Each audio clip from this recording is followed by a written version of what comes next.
जलन। ममता बहुत ही सीधी और प्यारी लड़की थी। वहीं सुनील एक सरल और आगे बढ़ने की सोच रखने वाला लड़का। सुनील, बेटा सुनील कहाँ है? अरे जरा एक गिलास पानी तो दे दो। हाँ माँ, अभी आया। क्या माँ, पानी तेरे सर के पास ही तो रखा है। क्या हो गया है, तबीयत खराब है क्या? अरे नहीं नहीं, वो उठने का मन ही नहीं कर रहा था, तो देखा ही नहीं। वैसे क्या कर रहा है? यहाँ बैठ ना मेरे पास। माँ पढ़ रहा था। वो क्या है ना, नौकरी में तो वक्त नहीं मिलता, अब ऑफिस से घर आकर ही तो वक्त मिलता है। अच्छा अच्छा ठीक है, पढ़ ले जा बेटा। सुनील पढ़ लिख कर और आगे बढ़ना चाहता था, लेकिन माँ की तबीयत खराब देखकर सोचता है कि शादी ही कर ले। कब तक माँ का ख्याल वो अकेले रख पाएगा? तो एक दिन, माँ ये ममता है, मैंने इससे शादी कर ली है। तुम्हारी तबीयत भी ठीक नहीं रहती, तो मैंने सोचा शादी कर लेता हूँ। घर संभालने वाली और तुम्हें संभालने वाली कोई आ जाएगी तो अच्छा रहेगा। माँ अचानक से सामने बहू देखकर हैरान रह जाती है। बेटा ये क्या बात होती है? न बैंड, न बाजा, न दहेज, न शगुन, ऐसा कैसे बहू आ गई? माँ तू तो जानती है, मैं नौकरी के साथ पढ़ाई कर रहा हूँ, तो कहाँ से इतना पैसा बचा पाता कि धूमधाम से शादी करता। वैसे भी माँ, लोग तो आकर खाकर निकल जाएंगे, इसलिए बस वैसे ही। माँ जी, मैं आपका ख्याल रखूंगी। वैसे भी ये आगे की पढ़ाई कर रहे हैं, अच्छा कुछ कर गए तो सबके दिन फिर से अच्छे आ जाएंगे। सास को ममता की बात ठीक तो लगती है, लेकिन मन में कहीं ना कहीं लगता है कि कहीं बहू बेटे को लेकर फुर्र ना हो जाए और फिर तो वो रह जाएगी अकेली। बेटा देख, मेरा जो कुछ भी है वो सुनील ही है, और सुनील का भी अब इस दुनिया में मैं ही हूँ और कोई नहीं। क्या सुनील? बिल्कुल माँ, लेकिन आज से ममता भी मेरे जीवन का अहम हिस्सा है, जैसे तू है। सास को बड़ा बुरा लगता है कि उसकी सल्तनत में कोई और हिस्सेदार कैसे हो सकता है। कैसे कोई और उसके 30 साल के बेटे की जिंदगी में अचानक से आकर बराबर का हिस्सेदार बन सकता है। देख बहू, मैं भले थोड़ा बीमार रहती हूँ, लेकिन इसका मतलब यह नहीं कि घर की चीजों में मेरा कंट्रोल खत्म हो गया है। मैं आज भी इस घर की रानी हूँ, समझी? बेटा सोचता है कि ये माँ को अचानक से क्या हो गया। कल तक जो माँ कहती थी कि जिंदगी का कोई भरोसा नहीं, वो अचानक से जंग के मैदान की झांसी की रानी कैसे बन गई? माँ क्या हो गया है? सब ठीक है ना? अचानक कैसी बात कर रही हो? ममता का आज पहला दिन है, स्वागत करो उसका। आसपास की आंटियों को बुलाओ, नई दुल्हन की मुंह दिखाए करवाओ। खैर, सास होने का फर्ज निभाती है और बाद में एक सहेली के साथ बाहर निकल जाती है। क्यों री बताया नहीं कि बेटे का ब्याह कर रही हो? वैसे तो सारा दिन हम ही में घुसी रहती हो। अरे मुझे भी तो अभी पता चला, यूं अचानक सर पर लेकर आ गया। कहता है बहू है माँ तुम्हारी, अब इसको भी इतना ही मैं प्यार करता हूँ जितना तुझे करता हूँ। लो जी, ये क्या बात होगी? क्यों इतना प्यार करता है? अरे माँ का प्यार तो ज्यादा होता है। अब उसको तो कोई दूसरा पति मिल सकता है, लेकिन तुम ही बताओ, क्या माँ की ममता किसी और की हो सकती है? ना जी ना, बेटे को समझाओ ये बात। अरे क्या समझाऊं, मुझे तो खुद ही समझ में नहीं आ रहा कि क्या हो रहा है।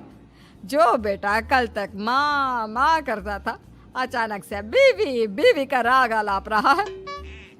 देखा, उसकी बीवी ना सुंदर और जवान है। सुंदरता के आगे तो एक से एक नहीं टिके, तो तेरा बेटा किस खेत की मूली है? सास को भी समझ में आ जाता है कि बहू की सुंदरता के आगे माँ का प्यार किसी काम का नहीं। उधर बीवी, ए जी, अम्मा जी सहेलियों को छोड़ने गई थी, अभी तक आई नहीं, हम देख आए क्या? अरे रहने दो ना, आ जाएंगी। कहाँ जाएगी, उनकी आदत है, एक बार जाती है तो पूरी पंचायत खत्म करके ही आती है। अच्छा ही है, खाना वाना खा कर गई होगी। छोड़ो ना, घूमेगी तो खाना पचेगा, नहीं तो ऐसे ही खाट पकड़ लेगी। बहू भी शांत हो जाती है। उधर सास सोचती है कि आज थोड़ा देर से ही घर जाती हूँ, जब बेटा परेशान होकर ढूंढेगा तब मजा आएगा। बीवी को खुद ही पता चल जाएगा कि माँ के आगे उसकी दाल नहीं गलेगी। लेकिन वहीं दूसरी ओर घर पर, ए जी, माँ जी अभी भी नहीं आई, हमको तो घबराहट हो रही है कि क्या करें, जाकर पता करें किसी के घर। अच्छा, कहाँ जाओगी ये भी बता दो। पहला दिन है तुम्हारा इस घर में और एक ही दिन में मोहल्ला छानोगी क्या? हाँ, तो आप भी तो नहीं जा रहे हैं ना, हमको फिक्र हो रही है। अरे यार, ये रोज का है अम्मा का, खाओ और सो जाओ। बस फिर क्या था, बेटा बहू खाना खाते हैं और कमरे में सोने चले जाते हैं।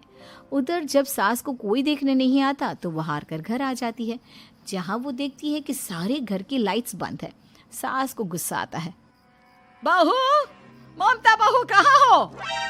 लेकिन सारे दिन की थकी बहू को ऐसी नींद आती है जैसे किसी ने भांग की गोली खिला दी हो।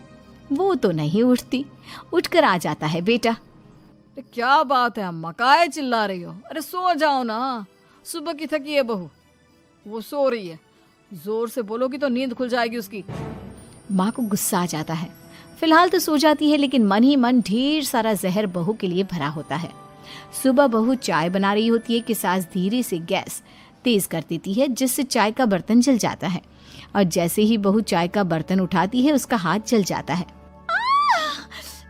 मेरा हाथ जल गया।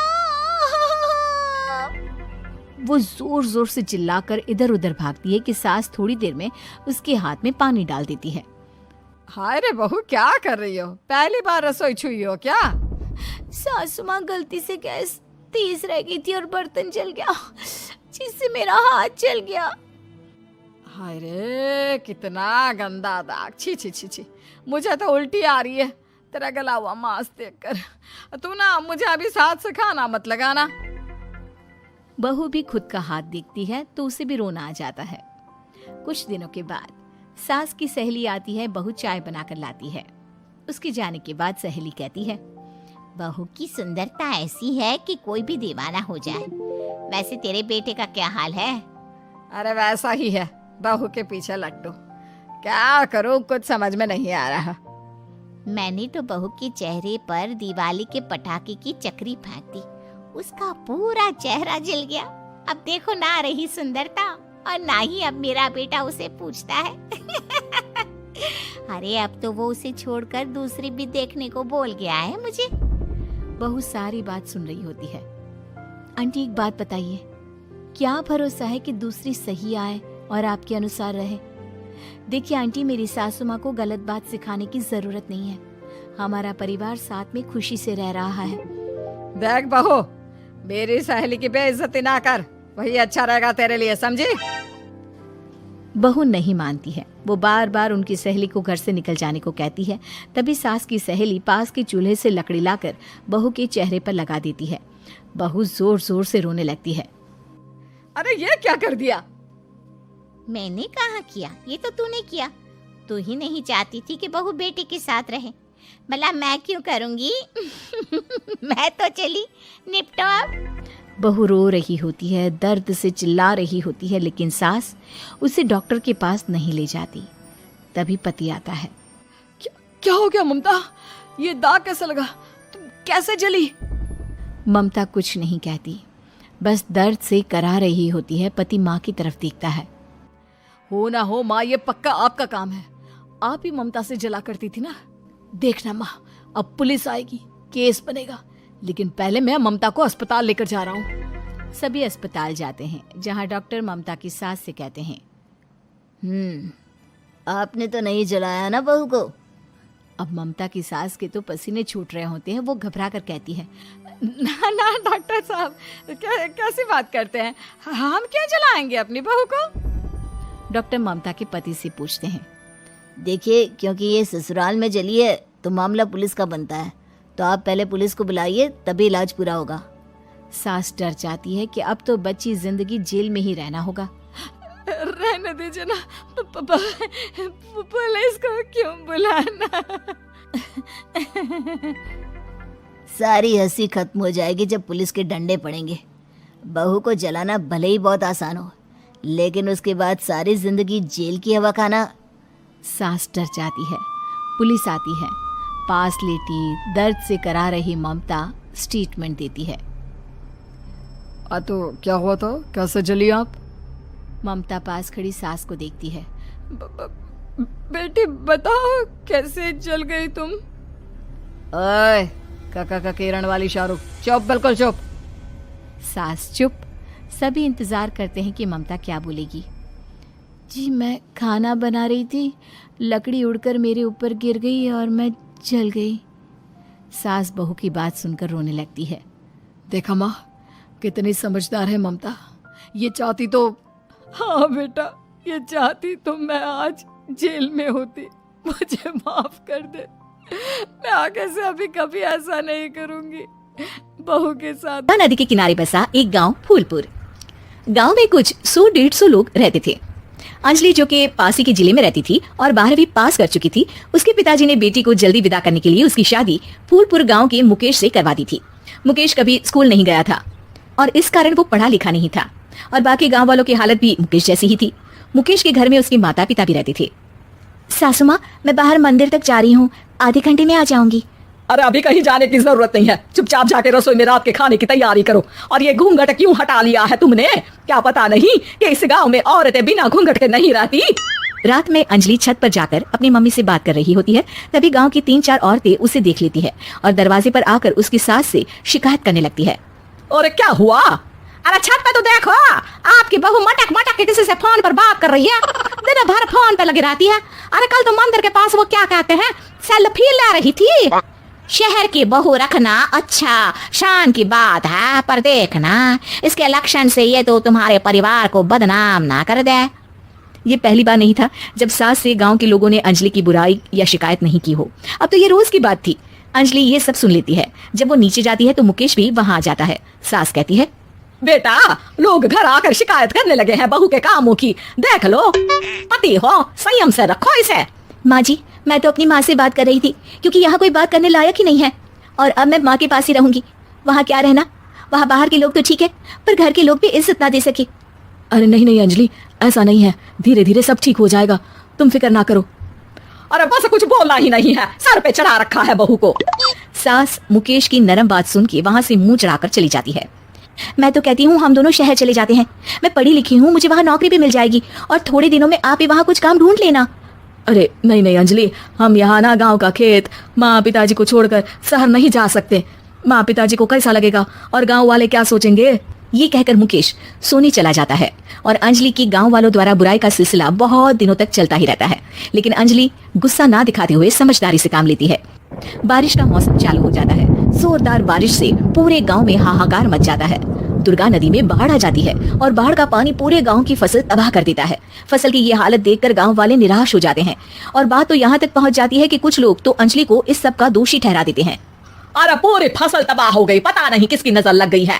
अरे जब से चौधरी परिवार में ये शहर की बहू आई है ना, तब से ही गांव की शांति चली गई है। इसके कर्मकांड से माँ दुर्गा नदी भी खुश नहीं है। ये सब सुनकर बेचारी अंजलि रोते हुए अपने घर चली जाती है।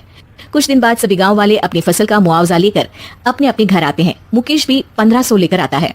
अंजलि को जब पासबुक दिखाता है तो अंजलि हैरान हो जाती है। अरे ये पासबुक में तो उन्होंने 4000 की एंट्री करी है और आपको सिर्फ 1500 दिए। सच में? अरे वो सरकारी अफसर आपको बेवकूफ बना रहे हैं। सरकार की तरफ से हमें 4000 मिले हैं लेकिन बाकी का सारा पैसा खुद ही खा रहे हैं। आप लोग के अनपढ़ होने का फायदा उठा रहे हैं। ये सब सुनकर मुकेश परेशान हो जाता है लेकिन अंजलि उसे हिम्मत से काम लेने को कहती है और सुबह होते ही मुकेश को पंचायत कार्यालय ले जाती है और साथ में गांव के और लोगों को भी। आप सरकारी बाबू क्या गांव के लोगों को बेवकूफ समझते हैं? आपको क्या लगता है ये पढ़े लिखे नहीं है तो आप कुछ भी मनमानी करेंगे? ये बेचारे दिन रात इतनी मेहनत करते हैं, ये हमारे अन्नदाता है और आप इनके साथ ऐसा धोखा करते हैं। अरे क्या बके जा रही है ये लड़की, किस धोखे की बात कर रही है? अपने कांड करके नदी माँ को नाराज करके हमारा नुकसान करके इसे चैन नहीं मिला क्या? सरपंच जी, इन सरकारी बाबू ने मुझे बेवकूफ बनाया है और मेरे हिस्से के पैसे खुद चट कर गए। बस ये सुनते ही सरपंच वहां से दुम दबाकर भाग जाता है। पता चलता है कि जनपद अधिकारियों ने गांव के सरपंच के साथ मिलकर सबके साथ धोखा किया है। सब लोगों का विरोध शुरू हो जाता है और आखिर में अधिकारी सब गांव वालों के हिस्सों के बचे हुए पैसे उन्हें लौटा देते हैं और कई दिन तक सरपंच गाँव में लौटता ही नहीं। अंजलि, तुम नहीं होती तो हम गांव वालों को तो पता ही नहीं चलता कि ये हमें हर बार बेवकूफ बनाते हैं। हाँ हाँ अंजलि बेटी, हमें माफ कर दो। हम सब तुम्हें बुरा भला कहते रहे लेकिन तुमने ही आज हमें बेवकूफ बनाने से बचाया है। हमें तुम पर गर्व है बेटी। अब समझ आया कि सरपंच तुमसे नहीं तुम्हारे पढ़े लिखे होने से नफरत करता था। क्यों ना इस बार हम अंजलि को ही सरपंच पद के लिए चुन ले? क्या कहते हो गाँव वालों?